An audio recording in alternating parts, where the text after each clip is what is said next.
Mi hijo dijo que era demasiado vieja, demasiado lenta y una carga, así que me puso en un asilo de ancianos sin mi consentimiento y se mudó a... Mi hijo dijo que era demasiado vieja, demasiado lenta y una carga. Así que me puso en un asilo de ancianos sin mi consentimiento y se mudó a mi casa como si yo ya estuviera muerta. Pero no estaba confundida. No había terminado, y mientras él pensaba que me desvanecería en silencio, yo planeaba algo más, algo que sentiría cada vez que abriera la puerta principal. Así es como le hice lamentar el día en que subestimó a su madre. Lo primero que recuerdo fue el sonido de un monitor marcando una línea plana y el escozor en mi pecho cuando me revivieron con una descarga eléctrica.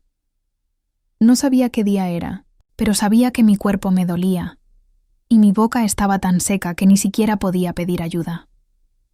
La etiqueta con el nombre de la enfermera decía Carlos, y tenía ojos amables, pero esa mañana estaban aterrorizados, como si no hubiera esperado que yo despertara en absoluto. Intenté preguntar dónde estaban mis hijas, y todo lo que dijo fue: «Solo descanse, señora Whittaker». Pero esa noche, después del cambio de turno, lo oí hablar por teléfono cerca de mi cama. Se suponía que no debía oírlo, pero lo hice. «Sí, señora», se estabilizó. «Sí, no, está consciente ahora. ¿Le gustaría hablar con ella?» Una pausa. «Está bien, lo entiendo. Solo pensé que querría saberlo». Me quedé allí, parpadeando bajo las luces fluorescentes baratas, tratando de procesar que mi propia hija se había negado a atender la llamada. El pecho se me apretó más fuerte que cuando me dio el derrame. Estuve en la UCI durante 8 días, sin visitas, sin flores, sin llamadas, nada. Cuando finalmente me dieron el alta, Carlos fue el único que se ofreció a llevarme en silla de ruedas, y se veía avergonzado de hacerlo.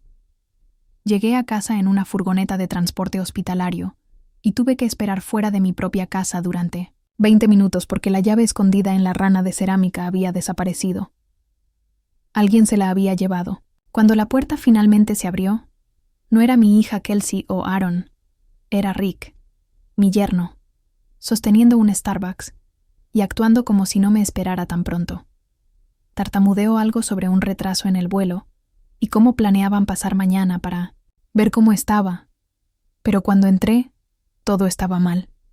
Muebles reorganizados, paredes a medio pintar, mis fotos de boda empaquetadas en la esquina como basura. En la mesa del comedor había un folleto inmobiliario con mi casa. Encantadora casa sureña, ideal para familias jóvenes. No había aceptado ninguna venta, no había firmado nada. Luego vi la carpeta abierta en la encimera de la cocina. Papeles, de poder notarial. Mi firma estaba allí, con fecha de hace 2 años, de cuando me operaron de algo pequeño y dijeron que era solo una precaución. Aparentemente, la usaron mientras yo estaba inconsciente para empezar a deshacerse de mí. Me senté en el suelo porque mis piernas no me sostenían, y no sé cuánto tiempo estuve sentada allí, pero finalmente alcancé el viejo iPad de Aaron que estaba enchufado cerca de la despensa. Todavía funcionaba y supongo que ella olvidó cerrar sesión en sus mensajes. Así fue como lo vi. La casa sale en MLS el lunes. Si aún no está en casa, comenzaremos la admisión al centro de vida asistida. Seamos honestos, mamá nunca fue buena con los límites. Eso es lo que había escrito Kelsey, mi propia hija. Estaban tratando de borrarme como si fuera una tarea atrasada. No lloré, no grité. Simplemente me levanté, abrí la despensa y saqué la caja de zapatos donde guardaba mi dinero de emergencia. Luego, saqué el libro de contabilidad manuscrito que había usado para rastrear contraseñas desde 1998. Porque si pensaban que era un peso muerto, si pensaban que me iba a quedar sentada y dejar que me empacaran en un asilo de ancianos mientras vendían mi vida pieza por pieza, olvidaron quién demonios los crió. Desaparecer y reconstruir a la mañana siguiente. Esperé hasta que Rick se fuera para cualquier falso recado que tuviera en fila. Luego, caminé directamente a la habitación que solían llamar el dormitorio de invitados, pero que ahora se había convertido en una especie de área de preparación. La mitad de mi ropa estaba doblada en la cama, algunas en bolsas de donación de plástico, y los cajones de mi cómoda estaban vacíos. Ni siquiera se habían molestado en preguntarme qué quería conservar. Fue entonces cuando me di cuenta. Esto no era un malentendido. No se estaban preparando para ayudarme a recuperarme. Se estaban preparando para eliminarme. Tomé el iPad de mi Hennanochine nuevo y encontré el resto de sus mensajes. Aaron le había enviado un mensaje a Kelsey desde el aeropuerto. Una vez que se venda la casa de mamá, tendremos espacio para respirar. ¿Espacio para respirar de qué? ¿De la mujer que las crió con 2 trabajos después de que su padre murió?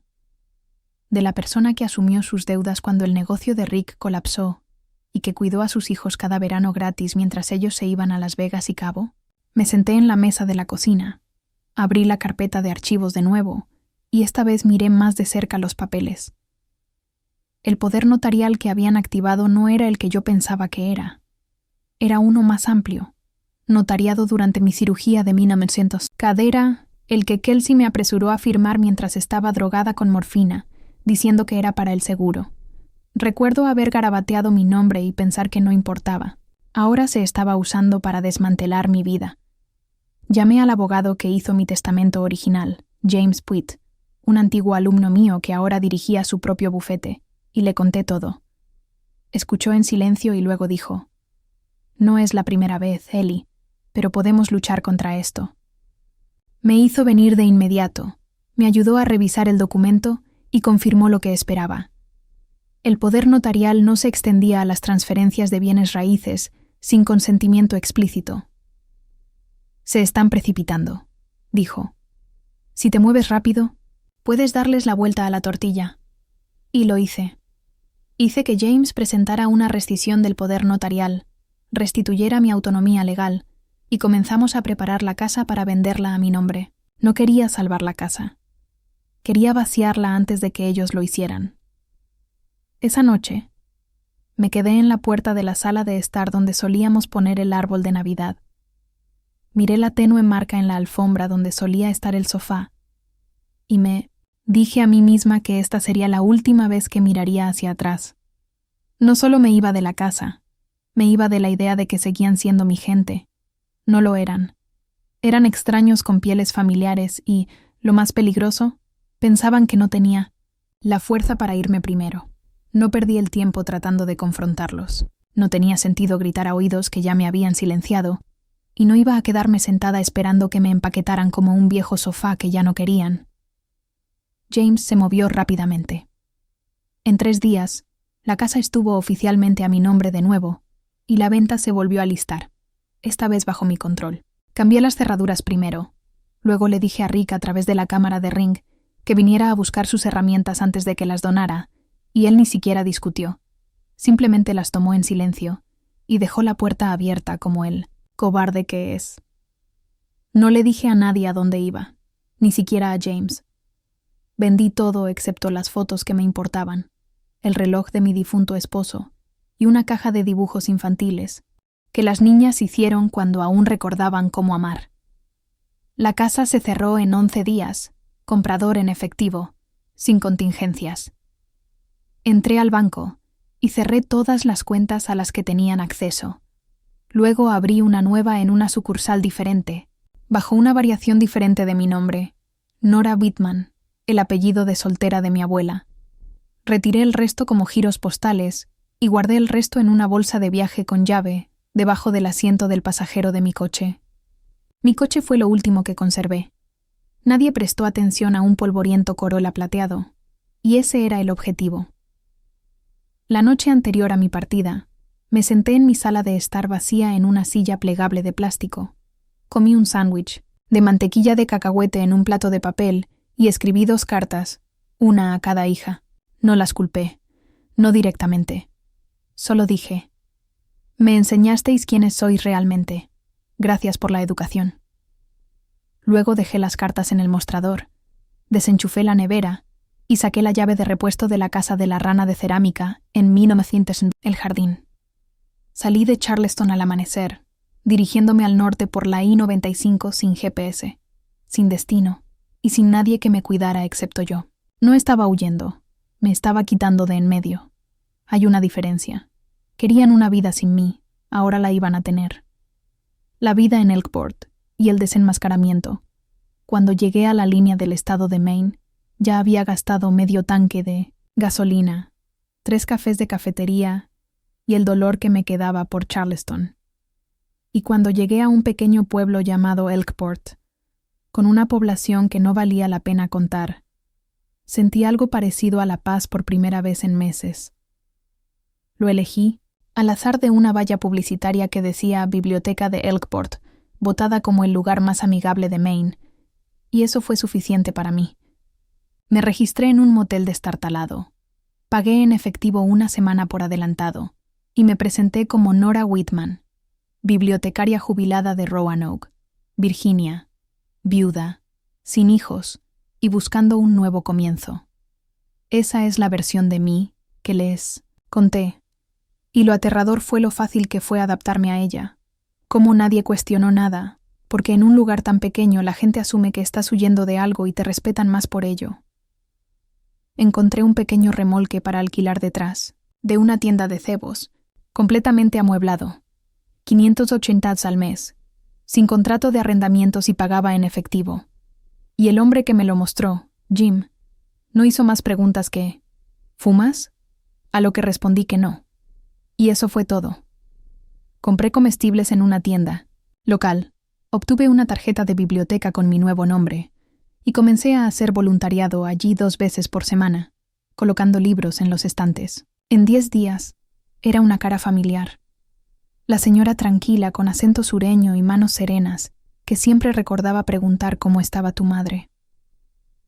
Ahí conocí a Lily, una camarera de 27 años con una sonrisa cansada y una hija llamada Emma que se me pegó como si fuera su pieza de rompecabezas perdida.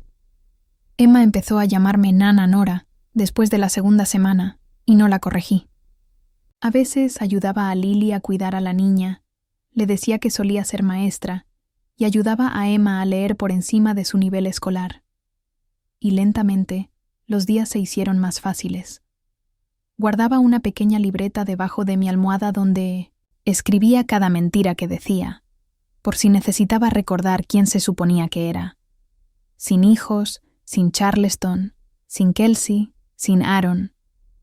Solo Nora y su pequeño y tranquilo remolque junto al pantano. Pero por la noche, cuando estaba sola, a veces me despertaba jadeando, no porque tuviera miedo, sino porque temía que alguien llamara a la puerta y dijera mi verdadero nombre en voz alta. Ya no estaba de duelo. Me estaba escondiendo y, aunque nadie me había buscado todavía, sabía que, finalmente, alguien lo haría. De vuelta en Charleston, en el momento en que mis hijas bajaron del avión y entraron en el camino de entrada, esperando encontrarse con su plan de transición, todo se desmoronó a la vez. Kelsey me llamó primero, y cuando fue al buzón de voz, me envió un mensaje de texto. «Hola, ya estamos de vuelta. ¿Podemos pasar mañana para repasar la logística?» Obviamente no respondí, y cuando notaron que la cerradura había sido cambiada, el cartel de «Se vende», desaparecido, y el buzón lleno de avisos finales y confirmaciones de cierre de cuentas bancarias, el pánico se apoderó de ellas. Aaron intentó llamar a James, quien muy amablemente le dijo que ya no estaba autorizado para hablar con ellas, y cuando ella se presentó en la oficina, él ni siquiera la dejó pasar. Rick fue a la ventana trasera y trató de ver si aún quedaba algo dentro, pero la casa estaba vacía. Sin muebles, sin fotos, ni siquiera un clavo en la pared. Esa misma noche, llamaron a la policía y presentaron un informe de persona desaparecida, pero el detective asignado no se creyó la urgencia, especialmente después de que Rick se le escapó que habían ido a Maui mientras yo estaba en la UCI. Incluso peor, admitió que no me habían visitado ni una sola vez durante mi estancia, de 8 días. En 48 horas, la historia se filtró, primero a través de la señora Jenkins, mi vecina, que siempre odió la arrogancia de Kelsey, y luego a través de un grupo local de Facebook donde alguien publicó: ¿Alguien sabe a dónde fue la señora Whittaker? Su familia puso a la venta su casa mientras estaba en el hospital. Los comentarios explotaron. Un usuario hizo una captura de pantalla del folleto inmobiliario con la fecha de venta y la cotejó con mis registros hospitalarios. Otra persona sacó datos públicos. Esta mujer estaba luchando por su vida y ellos estaban de vacaciones. La cena Indignación no fue solo digital, se hizo real. Un reportero local apareció en su jardín. Luego un medio más grande lo recogió como un escándalo de interés humano, y de repente Kelsey, la niña de oro, estaba siendo acosada en el estacionamiento de Trader Joe's por gente que la llamaba un monstruo. Aaron intentó abrirse paso llorando en una entrevista de noticias diciendo: «Pensamos que estaba bien, nunca esperamos que se fuera». Pero los espectadores no se lo creyeron. El segmento se volvió a publicar en TikTok con un remix de su cita, junto a imágenes de bañistas en Maui, con la leyenda «Buitres de vacaciones». La gente estaba etiquetando al Dr. Phil, pidiendo investigaciones sobre abuso de ancianos, investigando el historial de negocios en bancarrota de Rick y especulando que tal vez yo no había desaparecido en absoluto, tal vez finalmente me había vuelto inteligente. Y cuanto más entraban en pánico, más en silencio me quedaba, escondida en mi tranquilo remolque de Maine, viendo cómo todo se desarrollaba en el viejo portátil de Lily cuando ella no estaba, viendo los comentarios que me llamaban heroína, leyenda, abuela fantasma, que había desaparecido. No me sentía triunfante. Me sentía segura, me sentía invisible, y por primera vez en toda mi vida no le debía nada a nadie. La confrontación y el verdadero cierre. Habían pasado casi 2 meses desde que dejé Charleston y empezaba a creer que tal vez, solo tal vez, el mundo había seguido adelante sin mí. El ciclo de noticias se había calmado. Mi nombre no había sido tendencia en semanas y me había adaptado cómodamente a un ritmo que no implicaba mirar constantemente por encima del hombro. Pasaba la mayoría de las mañanas en la biblioteca y las tardes ayudando a Lily a tomar turnos cuidando a Emma, quien me había adoptado por completo como su segunda madre sin cuestionamientos. Y cuando llegó su 7º cumpleaños, ayudé a hornear cupcakes y colgar decoraciones en el pequeño salón de la BFW al otro lado de la calle del restaurante donde Lily trabajaba por las noches. Nada elegante, solo serpentinas, pizza comprada en la tienda y una mesa plegable cubierta con platos de papel que no combinaban, pero era perfecto. Emma me pidió que me sentara a su lado mientras abría los regalos, y cuando alguien me dio un sombrero de fiesta, me lo puse sin pensarlo. Una de las madres, rubia y joven, siempre publicando todo, empezó a filmar a Emma abriendo los regalos. Solo un clip de 30 segundos para Instagram. Nada especial, excepto que yo aparecía en el encuadre todo el tiempo, sonriendo, entregando regalos, incluso ayudando a Emma a leer la tarjeta de su compañera de clase. No parecía nada, pero 3 días después, mientras revisaba las devoluciones de la biblioteca, Lily irrumpió con el teléfono temblándole en la mano diciendo: «Nora, tienes que ver esto ahora mismo». El video había sido republicado por un blog de mamás, luego recogido por una cuenta de TikTok, que cruzó el metraje del cumpleaños con antiguas capturas de pantalla de noticias del escándalo de Charleston. El pie de foto era brutal. La encontraron. La abuela fantasma está viva y bien en Maine. Cambió su nombre. Tiene una nueva familia y ahora la queremos aún más. Sentí que el estómago se me encogía. Los comentarios inundaban. Algunas personas me elogiaban, llamándolo un movimiento legendario. Otras me acusaban de abandonar a mi verdadera familia, como si yo fuera la villana. Mi cara estaba de repente por todas partes de nuevo y, lo que es peor, mi ubicación. El video había etiquetado el nombre del pueblo. Me desplomé en el suelo detrás del mostrador de devoluciones, el corazón latiéndome como cuando estaba en esa cama de hospital, indefensa y conectada. Lily se arrodilló a mi lado y dijo: «¿Qué está pasando?». La miré a los ojos y le pointé. Dije la verdad por primera vez. Mi nombre no es Nora, es Eleanor Whittaker. Y no huí de una familia, escapé de una. No hizo preguntas, no juzgó, solo asintió y dijo: «Está bien, entonces ¿qué hacemos ahora?». Fue entonces cuando supe que tendría que dejar de esconderme pronto. No porque quisiera, sino porque, una vez más, alguien venía. No dormí esa noche, no porque tuviera miedo, sino porque sabía lo que se avecinaba y no quería desperdiciar un solo segundo fingiendo que aún estaba a salvo. A la mañana siguiente, El video tenía más de 1 millón de visitas y me habían etiquetado en tantos nuevos hilos de conspiración que la gente especulaba que fingí mi derrame cerebral solo para vengarme. Es curioso cómo el mundo puede convertirte de víctima a villano en el momento en que recuperas tu poder.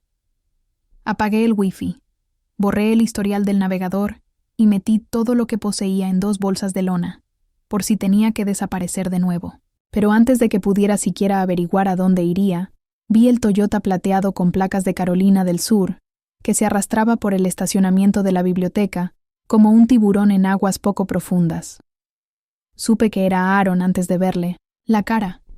Algo en la forma en que aparcó con demasiada pulcritud, como si todavía estuviera tratando de ganar una estrella de oro. Salió con vaqueros y un cardigan, como si nos fuéramos a reunir para un brunch, y no después de meses de humillación pública. Luego se paró junto a la entrada sosteniendo una taza de café de papel y con una expresión como si no hubiera dormido en semanas. La observé desde detrás de los estantes durante 5 minutos completos antes de salir y, cuando lo hice, ella no habló al principio. Solo me miró fijamente como si estuviera tratando de confirmar que yo era real. Luego dijo: «Mamá, por favor, no te vayas». Su voz se quebró con la palabra «mamá», y sentí la vieja urgencia de consolarla, como un reflejo que aún no había matado. Pero no me moví. Se acercó.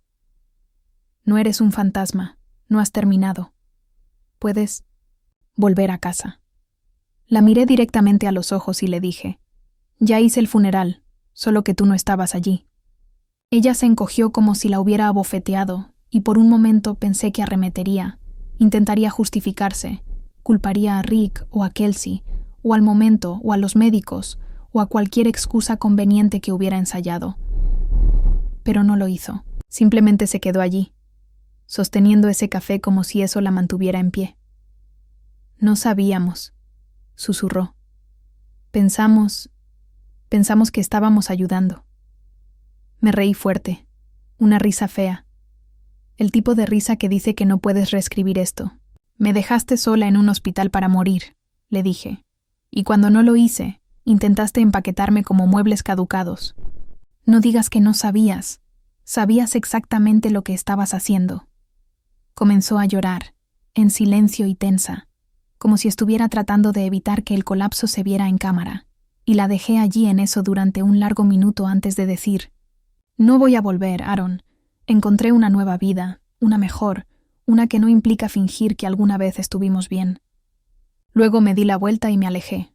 No rápido, no dramático, solo lo suficiente para hacerle saber que esto no era una actuación. Era un cierre. El tipo que ella nunca me dio. 3 días después de que Aaron se fue, un sobre de papel liso apareció, en la ranura de devolución de la biblioteca, dirigido a Nora con una letra que reconocí al instante como la suya. Pero no lo abrí de inmediato. Lo dejé en la mesa de mi cocina durante 2 noches. Intacto, porque no sabía si quería leer más disculpas o simplemente quemar toda la maldita cosa. Cuando finalmente lo abrí, no había una carta de ella dentro. Había una mía, mi propia letra, mis propias palabras escritas mientras estaba en la UCI, garabateadas temblorosamente en la parte trasera de un formulario de admisión de paciente, porque no pensé que lo lograría. La había escrito para ellas. «Si no me despierto», comenzaba, «solo sepan que ya las perdoné, pero si lo hago, por favor vengan. Tengo miedo». Recordé cada palabra de ella en el momento en que la vi. Le había rogado a Carlos que se la diera, a una de las enfermeras para que la entregara por si aparecían. Más tarde me dijo que la metió en mi bolsa de pertenencias cuando nadie vino. Supongo que la encontraron mientras hurgaban en la casa. Aaron debe haberla leído después de verme en Maine, y ahora aquí estaba de nuevo en mis manos como un fantasma. No lloré, no me rompí. La leí una vez, luego otra, luego la doblé cuidadosamente y la metí en el cuaderno donde guardaba cada detalle falso sobre mi nueva identidad, justo al lado de la página donde había escrito «Paz sin contacto». A la mañana siguiente, Kelsey envió un correo electrónico a la biblioteca. No sabía cómo consiguió la dirección, pero su mensaje era corto. «Me gustaría venir solo una ¿Ves? Sin Rick, sin cámaras, solo yo. Me quedé mirando la pantalla durante mucho tiempo, debatiendo si responder, pero algo en mí, tal vez la terquedad, tal vez la curiosidad, me hizo escribir. Una visita, eso es todo. Trae la carta contigo. No sabía qué quería de ella. Quizás nada.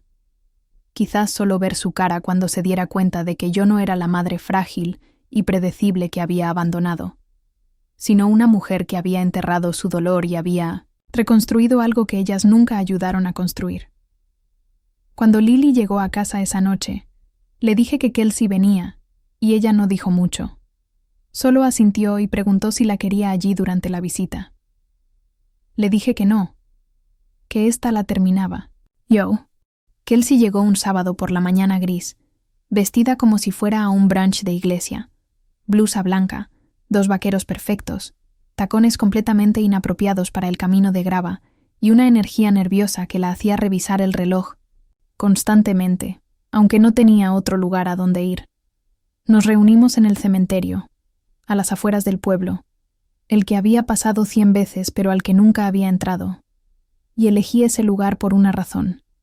Era neutral, tranquilo, y nadie miente cuando está de pie junto a alguien que no puede responder. Yo ya estaba sentada en el banco junto a la lápida de Frank cuando ella se acercó, apretando una bolsa de mano como si fuera un escudo, y por un momento pude ver a la adolescente que solía ser, la que se sentaba a mi lado en las salas de espera del hospital mientras orábamos para que su padre superara la quimioterapia. No dijo hola, solo me entregó el sobre y se sentó a unos metros de distancia, dejando espacio como si pensara que podría golpearla. Abrí el sobre y volví a ver la carta de la UCI, esta vez cubierta de notas al margen, cosas que había escrito, con bolígrafo azul, respuestas garabateadas a cada línea que había escrito cuando creía que me estaba muriendo. No sabíamos que era tan grave. Pensé que Aaron iría. Lo siento, mamá, tenía miedo. Ella bajó la mirada a sus manos y susurró. No supe cómo lidiar con verte debilitarte. Dejé que el silencio se hiciera tan pesado que casi partió el cielo. Luego dije, no necesitaba que fueras fuerte. Necesitaba que aparecieras. Ella asintió como si ya se lo hubiera dicho a sí misma 100 veces. ¿Crees que no me odio a mí misma? Dijo. ¿Crees que duermo por las noches? Me volví para mirarla y le dije, creo que duermes mejor entonces. Lo hice, preguntándome por qué mis hijas no se molestaron en sostenerme la mano mientras sangraba en una cama de hospital. Empezó a llorar entonces, un llanto real, no teatral ni estratégico, sino un llanto crudo y avergonzado en su manga, como si intentara evitar que el sonido llegara a la tumba de Frank. Fuimos egoístas, dijo. Pensamos que teníamos tiempo. Miré la piedra y respondí. Él también. No la perdoné, ni en voz alta ni internamente, pero tampoco grité. Simplemente le dije la verdad. Tú y Aaron son mujeres adultas. Tomaron una decisión. No puedes cambiar eso ahora solo porque la gente vio cómo se veía. Me preguntó si podía volver a visitarme. Dije que no. Me preguntó si podía enviar cartas. Dije que podía enviarlas al apartado de correos de Lily, pero que no prometería leerlas. Cuando nos levantamos para irnos, extendió la mano para un abrazo y yo retrocedí, no con dureza, solo con firmeza. Esa parte de mí, dije, ya la enterraste, y esta vez yo elegí el funeral. A la mañana siguiente me senté a la pequeña mesa de mi remolque con una hoja de papel de cuaderno nueva, la misma que había usado para rastrear detalles falsos y contraseñas antiguas, y escribí una última carta, no a Kelsey, no a Aaron, ni siquiera a Frank, sino a mí misma. Lo hiciste. Escribí en la parte superior, simple y verdadero, saliste. Enumeré todo lo que había dejado atrás. Una casa que se había vuelto fría, un nombre que había sido olvidado y una familia que pensaba que la sangre garantizaba la lealtad. Luego enumeré lo que había ganado. Mañanas tranquilas, conversaciones reales, La risa de una niña que no venía con ataduras y una mujer llamada Lily que me veía por lo que aportaba a su mundo, no por lo que alguna vez di al mío. Doblé la carta, la sellé y escribí en el frente con letras grandes: Nora Whitman, guárdala. Fue a una caja de zapatos debajo de la cama con los dibujos de Emma y la única foto que conservaba de mis hijas, tomada mucho antes de que supieran, lo que significaba la palabra herencia. Esa tarde ayudé a Lily a podar los setos de su porche, y cuando Emma corrió con una concha rota gritando: «Nana, mira lo que encontré», no me inmuté por el nombre. Simplemente sonreí y dije: «Perfecto, vamos a construir algo con eso». Nos sentamos en la arena durante 1 hora apilando conchas y riendo, no porque todo estuviera curado, sino porque finalmente entendí que no necesitaba sanar en absoluto para sentirme completa de nuevo. No revisé las noticias, no abrí el buzón, no me pregunté si llegaría otra carta. La historia que cuentan sobre mí ahora ya no es mía. Es suya para inventar y la del mundo para digerir. Pero aquí, en este pueblo sin pasado y sin expectativas, no soy Eleanor Whittaker, la madre abandonada, o la abuela escandalizada. Soy Nora, solo Nora, y esta vez decido quién me llama de otra manera. ¿Qué parte de la historia de Nora Whitman te gustaría explorar a continuación?